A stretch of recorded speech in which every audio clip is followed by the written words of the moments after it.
وہ اندھیرے میں مختلف گلیوں میں سے گزرتا ہوا ایک مکان کے سامنے جا رکا۔ مکان کی دیواریں قدرے بلند تھیں، لیکن علی ان کو آرام سے پھلانگ سکتا تھا۔ اس نے ادھر ادھر دیکھا، گلی میں کسی کو نہ پا کر وہ کود کر دیوار پر چڑھا اور آہستہ سے مکان کے اندر اتر گیا۔ مکان کے صحن میں سے گزر کر وہ برآمدے میں داخل ہوا۔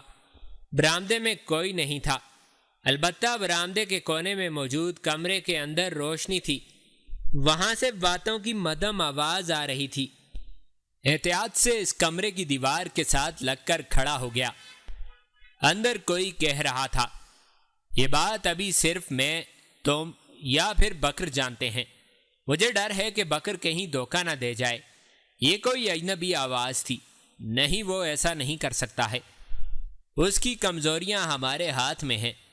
اس کے ساتھ ہی ہلکا سا کہکا لگنے کی آواز آئی اور وہی شخص پھر بولا، وہ کبھی بھی ہمیں دھوکہ نہیں دے گا۔ علی اس آواز کو پہچان چکا تھا، یہ ازبک کی آواز تھی۔ یہ آواز سن کر علی کو قدرے حیرت ہوئی تھی۔ ازبک کی اس گھر میں موجودگی اس کی سمجھ میں نہیں آئی تھی، کیونکہ یہ تو اس دکاندار کا گھر تھا جس کی دکان میں بکر کچھ دیر کے لیے رکا تھا۔ لیکن علی کو حیران ہونے کی ضرورت نہیں تھی، اس لیے اس نے جلد ہی اپنی حیرت پر قابو پا لیا۔ ازبک اس دکاندار سے کہہ رہا تھا، بکر آج تمہیں کیا پیغام دے گیا ہے؟ اس نے یہ خط تمہارے نام دیا تھا، دکاندار نے ازبک سے کہا۔ اس کا لہجہ ایسا تھا جیسے وہ ازبک کا بہت پرانا دوست ہو، اور وہ جس خط کی بات کر رہا تھا یہ بکر نے اسے اس وقت دیا تھا جب وہ اس کی دکان میں آیا تھا، اور یہی وہ ذریعہ تھا جس سے بکر اور ازبک کے درمیان رابطہ قائم تھا۔ علی یہ سب کچھ جان چکا تھا، لیکن اس نے اپنے ساتھی جاسوسوں کو ابھی تک کچھ نہیں بتایا تھا۔ اندر کچھ دیر خاموشی چھائی رہی، شاید ازبک وہ خط پڑھ رہا تھا۔ آخر کچھ دیر بعد اس کی آواز سنائی دی، مجھے بکر کے اس خط سے محسوس ہو رہا ہے جیسے وہ کافی حد تک خوفزدہ ہو گیا ہے۔ اسے ایسے محسوس ہو رہا ہے جیسے اس کے ساتھیوں کو اس کی اصلیت کا علم ہو گیا ہے۔ یہ اس کا مسئلہ ہے، دکاندار کی آواز سنائی دی۔ ویسے بھی ہمارے ہاتھوں بھی تو اس نے قتل ہی ہونا ہے، اپنے ساتھیوں کے ہاتھوں ہو جائے گا تو کون سا فرق پڑ جائے گا؟ ہم نے اس سے جو مقصد پورا کروانا تھا وہ تو پورا ہو ہی چکا ہے۔ نہیں، وہ مقصد ابھی پورا نہیں ہوا، ازبک نے اس کو ٹوکتے ہوئے کہا۔ ہم ابھی اس کے ساتھی جاسوسوں تک پہنچے ہیں۔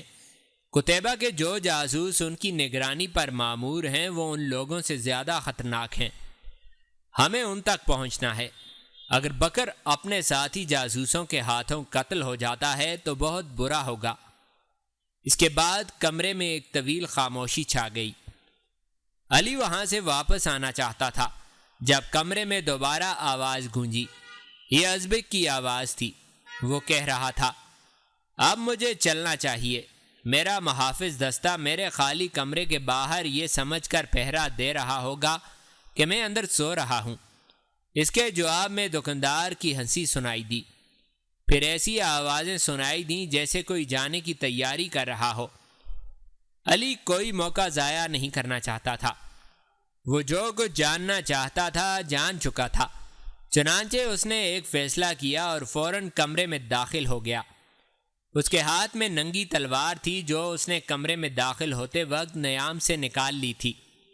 علی کو دیکھ کر ازبک اور اس کا دکاندار دوست حیران رہ گئے۔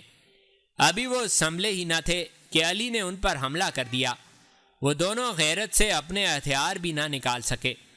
آخر تھوڑی سی مزاحمت کے بعد دونوں کو قتل کر دیا۔ ان دونوں کو قتل کر کے علی اس مکان سے نکل آیا، لیکن مکان سے نکلتے وقت علی وہ خط ازبک کی جیب سے نکالنا نہ بھولا تھا جو بکر نے دکاندار کو دیا تھا۔ اس کا رخ بکر کے مکان کی طرف تھا۔ اس مکان میں بکر اور علی کا ساتھی جاسوس رہتے تھے۔ مکان کے دروازے پر پہنچ کر علی نے دستک دی۔ کچھ دیر بعد دروازہ کھل گیا۔ دروازہ بکر نہیں کھولا تھا۔ علی اسے کچھ کہے بغیر اندر چلا گیا۔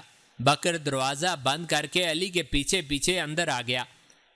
علی کا دوسرا ساتھی بھی وہاں موجود تھا۔ علی نے براہ راست بکر کو مخاطب کرنے کے بجائے اپنے ساتھی جاسوس سے کہا، اس سے پوچھو کہ یہ ہم سے غداری کر سکے گا۔ بکر کے لیے یہ الفاظ کسی دھماکے سے کم نہ تھے۔ یہ الفاظ سن کر وہ اپنی جگہ ساکت ہو گیا۔ اس کو ساکت دیکھ کر علی اس کے قریب چلا گیا اور اس کی آنکھوں میں آنکھیں ڈال کر بولا، بولو بکر، کیا تم ہم سے غداری کر سکو گے؟ کیا اپنا ایمان بیچ کر تم اتنے طاقتور ہو گئے ہو کہ خدا کے دین کے لیے لڑنے والوں کو نیچا دکھا سکو گے؟ بولو۔ بکر نے اس کے جواب میں کچھ نہ کہا۔ اسے خاموش دیکھ کر علی پھر بولا، کیا اس کے بدلے میں تمہاری سزائے موت نہیں ہونی چاہیے؟ اس کے ساتھ ہی اس نے تلوار نکال لی اور اس سے پہلے کہ بکر کچھ کہتا اس نے بکر کی گردن اڑا دی۔ بکر کچھ دیر تڑپا پھر ساکت ہو گیا۔ بکر کو قتل کرنے کے بعد اس نے اپنی تلوار بکر کی لاش پر پھینک دی۔ پھر وہ اپنے ساتھی جاسوس کی طرف مڑا اور اسے جلد از جلد یہاں سے نکل کر اپنے مکان پر پہنچنے کی ہدایت دے کر وہاں سے نکل آیا۔ اب اس کا رخ اپنے مکان کی طرف تھا، جہاں اس کا ایک اور ساتھی جاسوس اس کے ساتھ رہتا تھا۔ اپنے مکان پر پہنچ کر اس نے اپنے ساتھی جاسوس کو تمام صورتحال سے آگاہ کیا اور اسے بتایا کہ اب انہیں یہ جگہ چھوڑنی پڑے گی اور شاید ہمیں بخارا سے بھی نکلنا پڑے۔ علی نے اپنے ساتھی سے کہا، لیکن یہاں ہم میدان اس طرح تو خالی نہیں چھوڑ سکتے۔ اس کے ساتھی نے سوال کیا، تم اس کی فکر نہ کرو، ہماری جگہ لینے مرو سے لوگ پہنچ گئے ہیں۔ علی نے جواب دیا تو اس کا ساتھی مطمئن ہو گیا۔ کچھ دیر بعد علی کا دوسرا ساتھی بھی پہنچ گیا۔ ان دونوں کو لے کر علی اپنے محفوظ ٹھکانے کی طرف چل پڑا، جسے اس نے پہلے سے ہی ایسی کسی صورتحال کے لیے چن رکھا تھا اور اس کا علی کے سوا کسی کو علم نہ تھا۔ یہ شہر کے دوسرے کونے پر ایک پرانے طرز کی حویلی تھی، جس میں صرف ایک بوڑھا شخص رہتا تھا۔ یہ بوڑھا شخص بھی قتیبہ کا جاسوس تھا۔ اپنے اس نئے ٹھکانے پر پہنچ کر علی قدر مطمئن ہو گیا۔ اب اس کے ذمہ صرف یہ کام رہ گیا تھا کہ اپنے گروہ کی جگہ اسامہ کے گروہ کو دے دے، جس کے لیے اسامہ کا گروہ پہلے سے ہی تیار تھا۔ قتیبہ دوپہر کا کھانا کھا رہا تھا جب اسے اطلاع دی گئی کہ بصرہ سے حجاج کا قاصد آیا ہے۔ یہ اطلاع ملتے ہی وہ باہر آیا اور قاصد سے حجاج کا پیغام لے کر پڑھنے لگا۔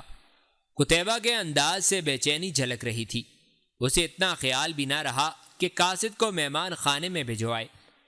ایسا شاید اس لیے ہوا تھا کہ حجاج کا مکتوب بہت عرصے بعد آیا تھا۔ قتیبہ نے سربمہر پیغام کو کھولا اور پڑھنا شروع کیا۔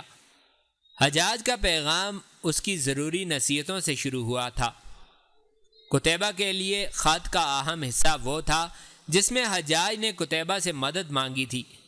حجاج نے لکھا تھا، ابن مسلم، خلیفہ ولید بن عبد الملک میرے اقدام کے بالکل حق میں نہیں ہے۔ وہ مجھے سندھ پر حملے کی اجازت نہیں دے رہا تھا۔ میں نے یہ اجازت بڑی مشکل سے حاصل کی ہے، اور وہ بھی اس شرط پر کہ سندھ کے محاذ پر جتنا بھی خرچ آیا میں اپنی ذاتی جیب سے اس سے 2 گنا سرکاری خزانے میں جمع کراؤں گا۔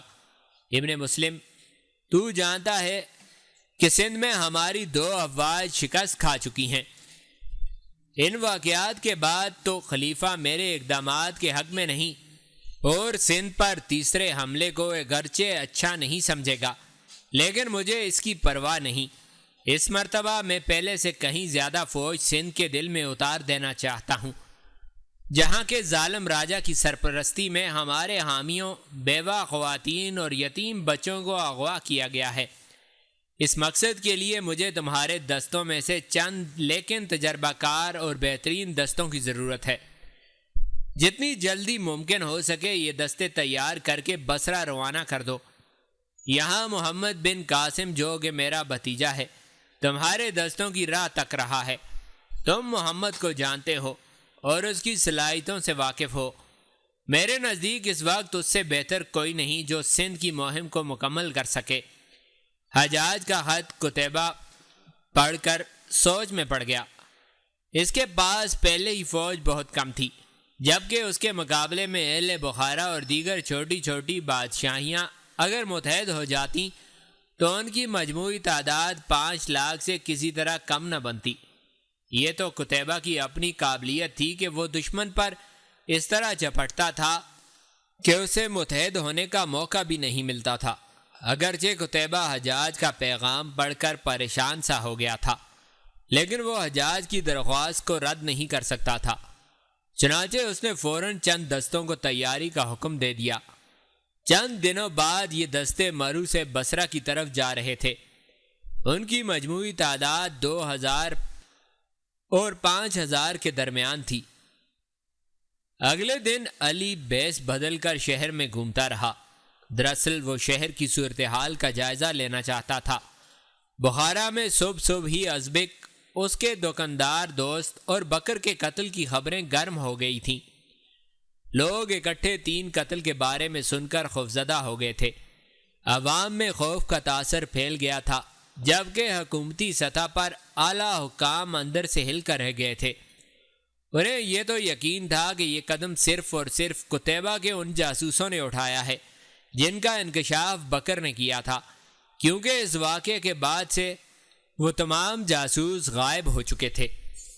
بخارا کے سرکاری حکام کی حیرت بجا تھی، کیونکہ انہیں قتیبہ کے جاسوسوں سے یہ امید نہیں تھی کہ وہ ازبک جیسے اہم افسر کو اتنی آسانی سے قتل کر دیں گے، اور سب سے زیادہ پریشانی کی بات یہ تھی کہ اس رات ازبک اس دکاندار کے مکان میں کیا کر رہا تھا، اور یہ دکاندار کون تھا جو ازبک کے ساتھ قتل ہوا تھا۔ علی سارا دن شہر میں گھومتا رہا۔ اس نے اپنا بھیس اس مہارت سے بدلا تھا کہ اگر اس کا کوئی قریبی عزیز بھی اسے دیکھتا تو نہیں پہچان سکتا تھا۔ شہر میں گھوم پھر کر اس نے اندازہ لگا لیا تھا کہ حالات اس کے اور اس کے ساتھیوں کے لیے زیادہ خطرناک نہیں ہیں، چنانچہ وہ قدرے مطمئن ہو گیا تھا۔ مغرب کے وقت وہ اسی جگہ پہنچ گیا جہاں گزشتہ روز اس نے اسامہ سے ملاقات کی تھی۔ اسامہ پہلے ہی اس جگہ موجود تھا۔ علی، جو خبر آج شہر میں گرم ہے، کیا یہ تمہاری وجہ سے ہوا ہے؟ اسامہ نے علی سے پوچھا۔ ہاں اسامہ، یہ کام میں نے ہی کیا ہے۔ اگر میں ایسا نہ کرتا تو میں اور میرے ساتھی مزید مشکل میں گرفتار ہو سکتے تھے، علی نے جواب دیا۔ میں نے تمہیں کہا تھا کہ میرے حکم کے بغیر کوئی کام نہ کرنا۔ معلوم نہیں اس طرح کتنی اہم باتیں ہماری پہنچ سے دوبارہ دور ہو گئی ہیں۔ اسامہ کا لہجہ فکرمندانہ تھا۔ اسامہ کی بات سن کر علی کے چہرے پر مسکراہٹ دوڑ آئی۔ اس نے اسامہ کے کندھے پر ہاتھ رکھا اور بولا، فکر نہ کرو دوست، جو اہم راز تم جاننا چاہتے ہو وہ سب میں حاصل کر کے لوٹا ہوں۔ اس کے بعد علی نے ان تمام واقعات کی تفصیل بیان کر دی تو گزشتہ رات پیش آئے تھے۔ اس صورتحال میں اس کے علاوہ اور کچھ نہیں کر سکتا تھا۔ علی کہہ رہا تھا، اب تمہارے جاسوسوں کو ہماری جگہ لینی ہے، اور اس کے ساتھ ساتھ ہمیں بھی بخارا سے نکالنا ہے۔ علی کی بات سن کر اسامہ مسکرا دیا۔ ان حالات میں کچھ دن کے لیے ہمارا ملنا بھی مناسب نہیں۔ اسامہ نے علی کی طرف دیکھ کر کہا، میرا بھی یہی خیال ہے، لیکن اگر مجھے یا میرے کسی ساتھی کو تمہاری مدد کی ضرورت پڑے تو ہم تم تک کیسے پہنچیں گے؟ علی نے سوال کیا۔ تم اس کی فکر نہ کرو، تمہاری مدد کے لیے پہنچنا ہمارا کام ہوگا۔ تم لوگ بس چند دن چھپ کر گزارو، میں تمہیں یہاں سے نکالنے کا انتظام کر دوں گا۔ اسامہ نے کہا تو علی نے جواب میں صرف سر ہلا دیا۔ میرے خیال میں اب ہمیں چلنا چاہیے۔ علی نے کچھ دیر کی خاموشی کے بعد کہا، ہاں، خدا تمہاری حفاظت کرے۔ اسامہ کو کچھ یاد آ گیا تھا، اس لیے وہ جلد از جلد وہاں سے واپس لوٹنا چاہتا تھا۔ یہ خط تو لیتے جاؤ۔ علی نے اسامہ کے انداز کی بے چینی کو بھانپتے ہوئے وہ خط اس کی طرف بڑھا دیا جو رات کو اس نے ازبک کی جیب سے نکالا تھا۔ علی بولا، اگرچہ اس خط میں کوئی اہم بات نہیں ہے، لیکن شاید یہ تمہارے کسی کام آ سکے۔ جواب میں اسامہ نے صرف سر ہلا دیا۔ دونوں نے مصافحہ کیا اور وہاں سے چلے گئے۔ اسامہ عبداللہ اور سفیان کے سامنے بیٹھا ہوا تھا۔ جبکہ عبداللہ اور سفیان اس خط پر جھکے ہوئے تھے جو اسامہ نے کچھ دیر پہلے انہیں دیا تھا۔ لیکن اس خط میں تو ہمارے کام کی کوئی چیز نہیں ہے۔ عبداللہ نے خط پڑھ کر سوال کیا۔ اس خط میں ایک خاص بات ہمارے کام کی ہے۔ علی نے بھی اس پر غور نہیں کیا، اور اب تم بھی اس پر غور نہیں کر رہے ہو۔ یہ تو خدا کا شکر ہے کہ یہ خط مجھے مل گیا، ورنہ نہ تو علی کو اس کا خیال آیا تھا نہ ہی مجھے۔ وہ تو اسے اچانک یاد آ گیا اور اس نے یہ خط مجھے دے دیا۔ تم دونوں غور کرو کہ اس خط میں کیا خاص بات ہے، اسامہ بولا۔ وہ دونوں ایک دفعہ پھر خط پڑھنے لگے، لیکن اس بار وہ بہت غور سے خط کی عبارت پڑھ رہے تھے۔ خط پڑھ کر عبداللہ ایک بار پھر بولا، اس میں کم از کم مجھے کوئی کام کی بات نظر نہیں آئی۔ شاید سفیان کو کوئی کام کی بات اس میں نظر آ گئی ہو۔ یہ کہہ کر اس نے سوالیہ نظروں سے سفیان کی طرف دیکھا۔ نہیں، مجھے بھی اس میں کوئی خاص بات نہیں ملی، سفیان نے جواب دیا۔ یہ جواب سن کر اسامہ بولا، خط میں تحریر کے علاوہ بھی کچھ چیزیں ہوتی ہیں، جیسے خط کا کاغذ۔ اس خط کے کاغذ کو غور سے دیکھو۔ دونوں نے خط کے کاغذ کو غور سے دیکھا، لیکن انہیں کچھ سمجھ نہ آیا کہ اسامہ کہنا کیا چاہ رہا ہے۔ اسامہ بھی یہ بات سمجھ گیا تھا۔ وہ بولا، یہ خط کا کاغذ عام کاغذ نہیں ہے۔ تم اس کاغذ کی سطح پر ہاتھ پھیرو تو تمہیں کچھ محسوس ہوگا۔ اس کی سطح عام کاغذ کی سطح جیسی نہیں ہے۔ اسامہ کی بات سن کر دونوں نے باری باری کاغذ کی سطح پر ہاتھ پھیرا تو دونوں کے چہروں پر ایک ہی جیسے تاثرات ابھر آئے۔ کاغذ کی سطح ہموار نہیں تھی، بلکہ اسے محسوس ہو رہا تھا جیسے اس کی سطح پر کوئی تحریر کھدی ہوئی ہو۔ یہ تحریر آنکھ سے نظر نہیں آ رہی تھی، کیونکہ کاغذ کی سطح تھی ہی بھدی۔ تو کیا اس پر کوئی پیغام درج ہے، خفیہ پیغام؟ سفیان نے گویا اپنے آپ سے سوال کیا۔ بالکل یہی بات ہے، اسامہ نے جواب دیا، لیکن مسئلہ یہ ہے کہ یہ تحریر پڑھی کیسے جائے۔ پھر وہ ہاتھ پکڑ کر کونے میں رکھے دیے کے پاس آ گیا۔ دن کی روشنی کی وجہ سے دیا بجھا ہوا تھا۔ اس نے فرش پر ایک کاغذ بچھایا اور اس کے اوپر خط کو پھیلا دیا۔ خط کو کاغذ پر رکھنے کے بعد اس نے دیے سے آہستہ آہستہ تیل نکال کر کاغذ پر لگانا شروع کر دیا۔ جب وہ سارے خط پر تیل لگا چکا تو اس نے خط اٹھا لیا۔ عبداللہ اور سفیان یہ دیکھ کر حیران رہ گئے کہ نیچے والے کاغذ پر ایک تحریر ابھر آئی تھی۔ اسامہ نے وہ کاغذ اٹھا لیا اور تحریر پڑھنے لگا۔ جوں جوں وہ تحریر پڑھتا جا رہا تھا، اس کی آنکھیں حیرت سے پھیلتی جا رہی تھیں۔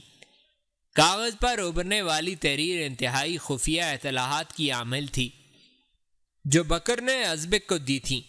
ان اطلاعات میں قتیبہ کی فوج کی مکمل تفصیل اور اس کے کچھ جنگی راز بھی تھے۔ اگر یہ خط ازبک لے کر چلا جاتا تو قتیبہ کے چند انتہائی حساس راز بخارا کے بادشاہ کے پاس پہنچ جاتے۔ اس کا مطلب تم لوگ سمجھتے ہو؟ اسامہ نے قدرے پریشان سا ہو کر عبداللہ اور سفیان کی طرف دیکھا۔ یہ وہ اطلاعات ہیں جو ہمارے جیسے جاسوسوں سے بھی خفیہ رکھی جاتی ہیں۔ سوال یہ ہے کہ بکر نے یہ اطلاعات حاصل کہاں سے کی تھیں؟ عبداللہ نے کہا، ہمارے پاس ان باتوں کا جواب تلاش کرنے کا وقت نہیں ہے۔ اسامہ بولا، میں کل علی اور اس کے ساتھیوں کے ساتھ مرو جانے کا انتظام کر رہا ہوں۔ یہ خط بھی ان کے ساتھ ہی مرو جائے گا۔ یہ کہہ کر اسامہ باہر نکل گیا۔ اگلے دن 3 گھوڑے بخارا سے دور ہٹتے جا رہے تھے۔ مرو میں قتیبہ کے روزمرہ کے معمولات میں تبدیلی آتی جا رہی تھی۔ اب وہ بخارا پر حملہ کرنے کے لیے سوچ رہا تھا، اسی لیے اس نے اپنی فوج کو جنگی مشقوں میں مصروف کر دیا تھا۔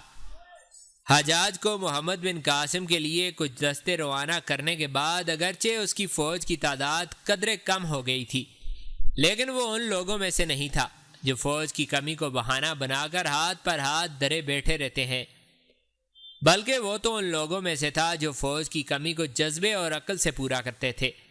یہ تمام باتیں اپنی جگہ درست تھیں، لیکن قتیبہ حقیقت سے منہ بھی نہیں موڑ سکتا تھا، اور حقیقت یہ تھی کہ اس کے پاس کل فوج 40,000 سے ہرگز زیادہ نہ تھی، جبکہ بخارا کا بادشاہ 2 لاکھ کا لشکر یا اس سے بھی زیادہ فوج جمع کر سکتا تھا۔ قتیبہ کے پاس اس سے لڑنے کا ایک ہی حل تھا کہ وہ اپنی آنکھیں اور کان کھلے رکھے اور ٹھنڈے دماغ سے نپی تلی چالیں چل کر دشمن کو شکست دے۔ ایک دن قتیبہ اپنے دفتر میں موجود تھا جب اسے اطلاع ملی کہ بخارا سے 3 آدمی آئے ہیں۔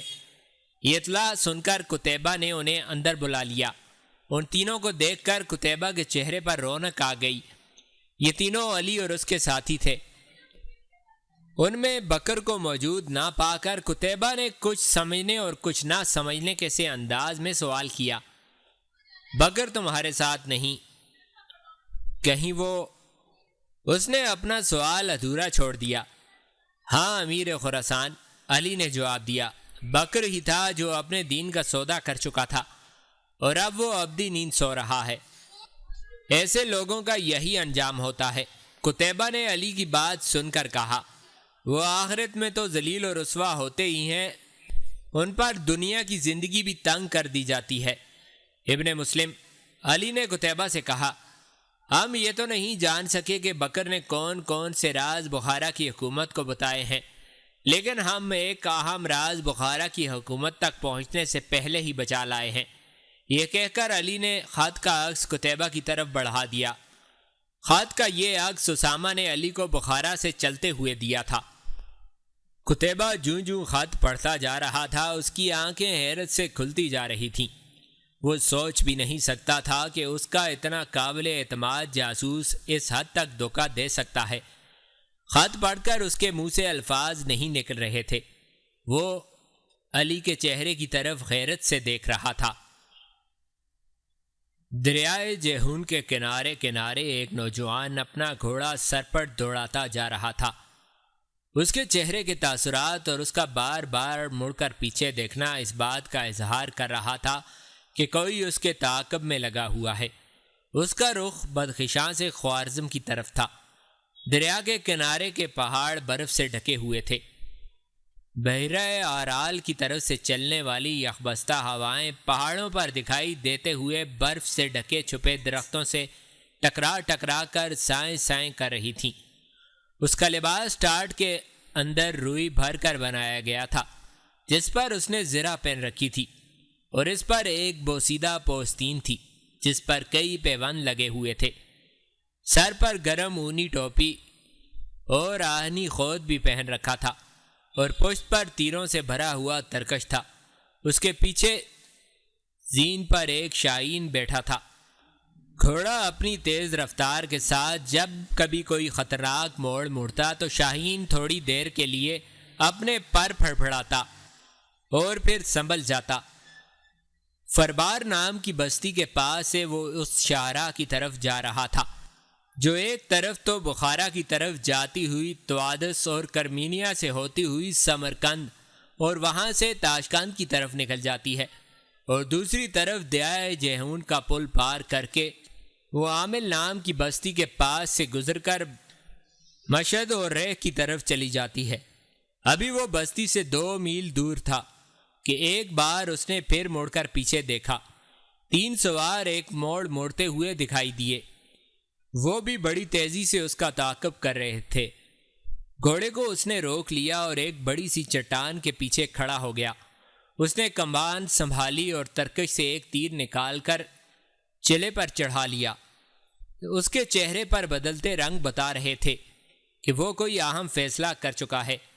جوں جوں وہ 3 سوار نزدیک آ رہے تھے اس کے چہرے پر بربریت، تشدد اور جبر و تحدی کے رنگ گہرے ہی گہرے ہوتے جا رہے تھے۔ جو ہی وہ اس سے ذرا قریب ہوئے اس نے تیر چلا دیا جو ان میں سے ایک کی گردن چیرتا ہوا نکل گیا، اور وہ گھوڑے سے گر کر پتھریلی زمین پر لوٹنے لگا۔ اس کے دوسرے 2 ساتھی فوراً سنبھل گئے۔ انہوں نے اپنی رفتار کم کر لی اور اپنے سامنے ڈھالوں کی آڑ بناتے ہوئے وہ اس کی طرف بڑھے۔ اس نے بھی فوراً کمان زین سے لٹکا دی۔ بائیں ہاتھ میں ڈھال سنبھالتے ہوئے اس نے اپنا ہاتھ جب پشت کی طرف کیا تو شاہین اس کے ہاتھ پر بیٹھ گیا۔ اس کے ساتھ ہی وہ چٹان کی اوٹ سے باہر نکل آیا اور تلوار کھینچ کر وہ ان کا راستہ روک کر کھڑا ہو گیا۔ اس نے جب اپنی تلوار اپنے سامنے فضا میں لہرائی تو یوں محسوس ہوا جیسے سینکڑوں بجلیاں ایک ساتھ کوند گئی ہوں۔ پھر اس کی غضب آلود اور غصیلی آواز گونجی، میری اس تلوار کی طرف دیکھو، اس میں تم دونوں کو یقیناً اپنی موت نظر آئے گی۔ ان میں سے ایک نے بڑی جرأت مندانہ آواز میں جواب دیا، یہ گیدڑ بھبکی کسی اور کو دینا، ہم ان سے متاثر ہونے والے نہیں۔ ہم بزدل ہوتے تو اتنی لمبی مسافت تک تمہارا تعاقب نہ کرتے، اور اگر تم اس قدر شجاع ہوتے جس کا تم اظہار کر رہے ہو تو جان بچانے کی خاطر یوں ہمارے آگے بزدل لومڑی کی طرح نہ بھاگتے۔ بس تمہاری صحیح ختم ہو چکی ہے، یہی تمہارا انجام ہوگا۔